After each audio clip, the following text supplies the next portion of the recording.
Okay, this is a mega quick update. People are asking what's going on with stands and things like that. Obviously, most people would have seen the last home game. We've had the pad laid for the new stand. The reason that the stand hasn't gone in just yet. So the way it works, we get 70% of the funding through Foot Foundation, which obviously we're grateful of. But just due to cost of concrete, cost of steel, that amount, the cost of the stand is over 100k. Because that's over 100k, the requirements for us as a club, the Foot Foundation have got a few different stipulations which require leases to be, just some legal things that need to get done. And obviously, with us, we don't own the grounds. We have the landowner, we have the landowner's agent, so it's taken us a bit of time to get that agreed.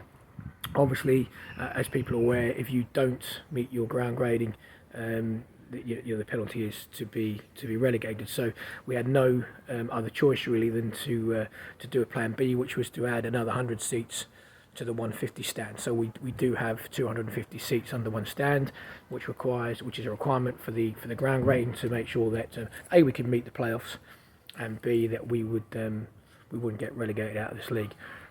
From a club perspective, it's probably about 50k. So as I say, 70% of the stand we get from the foundation. Obviously, we've got our legal fees, foundation's legal fees. All those kind of things. Things like when you ask people to do things, especially if it takes lawyers, that's going to cost. And obviously we had to pay for the fabrication of the two new bays, the 250-seater bays on the existing stand, and we wanted them to be as close to the original as possible.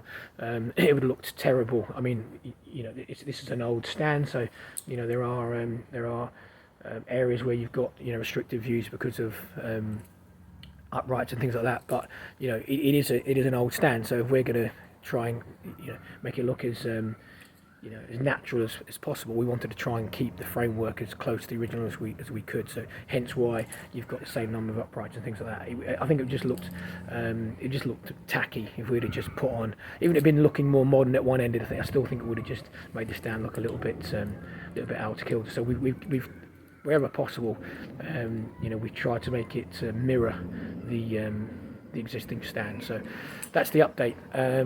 Again, people are talking about, we're going to add on to the main stand. So when the new stand comes, it's going to be tacked on side to side to that. That's not correct. That's why the concrete plinth has already been poured. The concrete base has already been poured. So that is where the stand will go. Just because we've gone to Plan B does not mean that we don't want plan A, or that we don't want this stand to move and then the stand that's currently behind the Morrison's end to come and sit on this side, because that's ultimately what we like to do with the ground. So yeah, that's just the update. Cheers.